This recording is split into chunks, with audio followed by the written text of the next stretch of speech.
तो दोस्तों, आज की हमारी इस मूवी का नाम है चेरी फॉल्स और हर बार की ही तरह ये मूवी बहुत ही इंटरेस्टिंग होने वाली है। तो दोस्तों, इस मूवी की शुरुआत चेरी फॉल्स नाम की सिटी से होती है, जहाँ पर दो दोस्त एक सुनसान सड़क पर अपनी कार में बैठे थे। तभी वहाँ एक अजीब सी औरत अपनी कार में आती है जिसका चेहरा बालों से ढका हुआ था। और जैसे ही दोनों दोस्तों में से एक उस औरत के पास जाता है तो वो औरत उसे चाकू से मार डालती है। उसने फिर दूसरे दोस्त के साथ में भी ऐसा ही किया और उसने उसे भी मार दिया।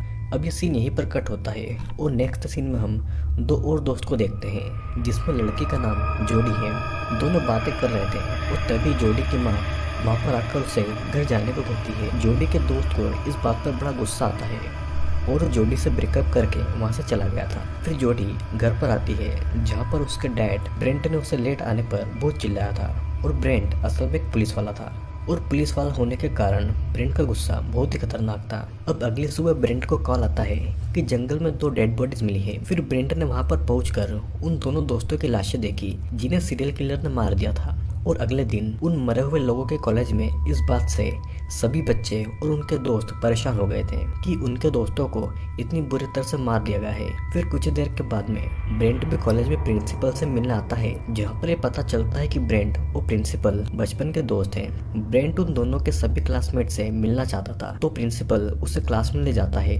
जहाँ पर मार्लिसन नाम का एक प्रोफेसर पढ़ा रहा था, जिन्हें खुद भी इस घटना का बहुत अफसोस था। ब्रेंट ने फिर पूछा कि क्या कोई इस मर्डर के बारे में जानता है या नहीं, ताकि वो किलर को जल्दी से जल्दी पकड़ ले, लेकिन कोई भी कुछ नहीं जानता था। फिर सीन कट होकर वो सीरियल किलर औरत के ऊपर आता है जो कि अपने नए शिकार के लिए अपने औजार तैयार कर रही थी। वो फिर एक स्टूडेंट के घर आती है जिसके माँ बाप बाहर गए थे। उसने अपना नाम उस स्टूडेंट को लॉर्डली बताया था और गेट के खुलते ही उसने उस स्टूडेंट को मार दिया था।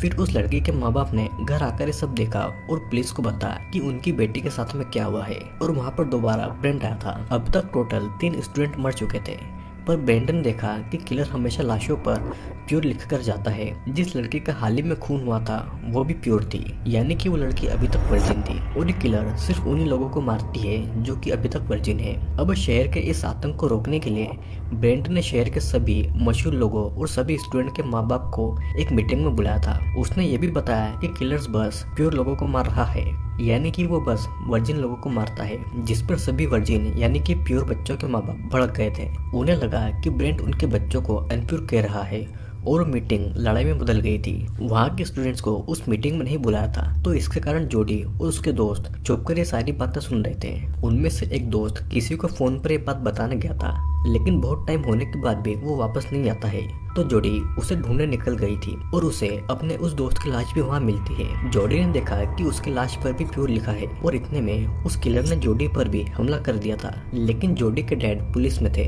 तो उन्होंने उसे सेल्फ डिफेंस सिखाया था और इसीलिए वो हमलावर को जैसे तैसे संभाल लेती है और वो किलर पर अटैक करके वहाँ से भाग गई थी।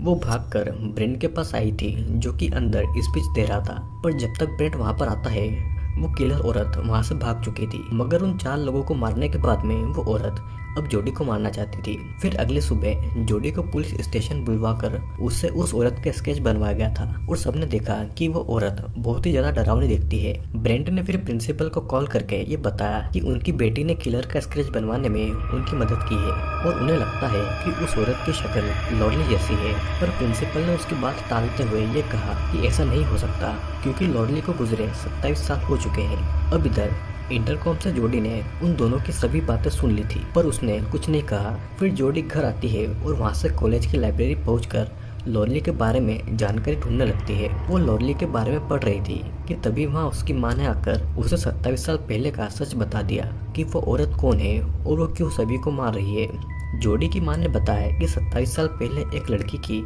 कार खराब हो गई थी और इसे देखकर 4 लड़के उसका फायदा उठाने वहां पर आ गए थे। उन सभी लड़कों ने मिलकर उसका रेप किया और सब कुछ होने के बाद में वो उसे वहीं पर मरने के लिए छोड़ गए। उन लड़कों ने ऐसा नशे की हालत में किया था, पर जब लॉर्डली ने इसकी कंप्लेंट दर्ज कराई तो उसकी कंप्लेंट को नकार दिया गया। लॉर्डली का कोई भी परिवार नहीं था, उसका बस एक बेटा था और जिन लड़कों ने उसके साथ ऐसा किया वो बहुत ही ज्यादा अमीर थे और इसलिए उन्हें कभी सजा मिल ही नहीं पाई। लॉर्डली ने भी इसके बाद शहर छोड़ दिया, जिससे कि सभी को लगा कि वो मर चुकी है। लेकिन अब जोडी की माँ को ऐसा लगता है कि लॉर्डली को बदला चाहिए और इसीलिए वो सभी को मार रही है। जोडी ने फिर पूछा कि वो 4 लड़के कौन थे, जिस पर उसकी माँ ने बताया कि 2 लड़के उसी दिन कॉलेज छोड़कर चले गए थे और बाकी 2 वही है जो कि प्रिंसिपल और उसके डैड ब्रेंट है। ये सुनते ही जोडी को अपने डैड पर गुस्सा आने लगा। उसने कहा कि वो दुनिया के सामने महान बनते हैं, लेकिन उन्होंने खुद अपनी जिंदगी के सभी बुरे काम किए हुए हैं। फिर जोडी इन बातों से परेशान होकर अपने बेस्ट फ्रेंड के घर आती है, लेकिन वहाँ भी उसे अच्छा नहीं लगता तो वो वहाँ से भी चली जाती है। यहाँ पर ब्रेंट को ये यकीन हो चुका था कि लॉली ही ये सब कर रही है, जिससे वो लॉली के घर पहुंचा और देखा कि वहाँ का दरवाज़ा टूटा हुआ है जो कि सालों पहले से बंद था। पर ब्रेंट को अंदर कोई नहीं मिला, जिससे कि वो जानने लगता है कि तभी लॉली की झलक घर में दिखाई देती है और इसका मतलब साफ था कि वो उसी घर में ही है। ब्रेंट को फिर प्रिंसिपल ने शाम को उसे मिलने के लिए बुलाया और जब ब्रेंट वहाँ पर पहुँचा, ब्रेंट उसके पास आ ही रहा था कि उसे किसी ने पीछे से मारकर बेहोश कर दिया। अब नेक्स्ट सीन में सभी स्टूडेंट्स एक पार्टी में जा रहे थे जहाँ पर पुलिस बाहर किलर को पकड़ने आई हुई थी। जोडी का बॉयफ्रेंड भी वहाँ पर आया था, जिसे जोडी की याद आती है तो वो उससे मिलने आने लगा। जोडी अपने टीचर के काफ़ी करीब थी तो वो उसके घर आई हुई थी और मालिस्टन को एक कॉफिन घर के अंदर ले जाने में उसकी मदद की। फिर उसे पता चला कि कॉफिन में ब्रेंट था और उसे पता चला कि ये सीरियल किलर लॉली या कोई और नहीं बल्कि खुद मालिस्टन है। फिर मालिस्टन ने इतने में जोडी को भी मारकर बेहोश किया और तहखाने में दोनों को बांध दिया। उसने फिर ब्रेंट से उस हादसे के बारे में पूछा जो लॉली के साथ 27 साल पहले हुआ था। फिर ब्रेंट ने उसे सब कुछ सच सच बताकर अपनी गलती मान ली, जिसमें मालिस्टन ने बताया कि वो वही लड़का है जिसकी मां लॉली के साथ उन्होंने जबरदस्ती की थी। उसने बताया कि उस हादसे के कारण लॉली को उससे भी नफरत हो गई थी और उसने अपने ही बेटे से कभी ठीक से बात तक नहीं की। उसने आगे कहा कि वो जानता है कि उन लोगों ने उसकी माँ के साथ में गलत किया है और इसीलिए उसे बदला चाहिए, इसलिए वो यहाँ आकर सभी प्योर बच्चों को मार रहा है ताकि लोगों को सबक मिले कि जब किसी अच्छे इंसान के साथ में गलत होता है तो कैसा लगता है। मालिस्टन उन्हें सारी बातें बता ही रहा था कि तब भी जोडी का बॉयफ्रेंड मालिस्टन के घर आ गया। वो जानता था कि जोडी अभी भी वहीं होगी क्योंकि वो और मालिस्टन अच्छे दोस्त थे। मालिस्टन ने फिर चाकू दिखाकर उसके बॉयफ्रेंड को वहां से चले जाने को कहा, मगर वो लड़का जबरदस्ती अंदर आ गया और अंदर से दरवाजा बंद कर लिया। अब मालिस्टन घर में नहीं जा सकता था और इतने में उस लड़के को तहखाने में से कुछ आवाजें आई और उसे वहां जाकर देखने पर अंदर उसे जोडी और उसके डैड बंधे हुए मिले। उसने दोनों को छुड़ा लिया पर मालिस्टन तब तक दरवाजा तोड़कर अंदर आ चुका था। वो नीचे आया और ब्रेंट के साथ हुए हाथापाई में उसने ब्रेंट की जान ले ली। जोडी अपनी आंखों के सामने अपने पिता की मौत देखकर हैरान रह गई, मगर न चाहते हुए भी उसे वहां से भागना पड़ा क्योंकि अगर वो वहां रुकती तो मालिस्टन उसे भी मार देता। फिर जोडी और उसका बॉयफ्रेंड वहां से भागे और थोड़ी दूर पर एक पुलिस ऑफिसर उन्होंने मदद मांगी, पर मालिस्टन भी उनके पीछे पीछे आ रहा था और पुलिस ऑफिसर के कुछ करने से पहले ही मालिस्टन ने उसे भी मार दिया। अब मालिस्टन दोनों का पीछा करते हुए पार्टी में पहुंच गया जहाँ पर सभी बच्चे उसे देखकर डर गए और उसके हाथ में कुल्हाड़ी देखकर सबने भागना शुरू कर दिया और पार्टी से बाहर आ गए। मालिस्टन ने फिर जोडी और उसके बॉयफ्रेंड पर हमला किया और उसने उसके बॉयफ्रेंड की जान ले ली, जिसके बाद में वो सीधा जोडी के पीछे आ गया था।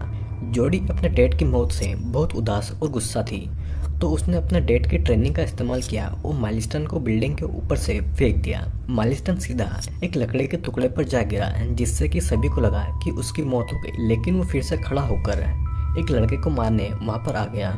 लेकिन वो किसी को मारता उससे पहले ही एक फीमेल ऑफिसर ने आकर मालिस्टन पर कई सारी गोलियां चलाई और आखिरकार मालिस्टन को मौत के घाट उतार दिया।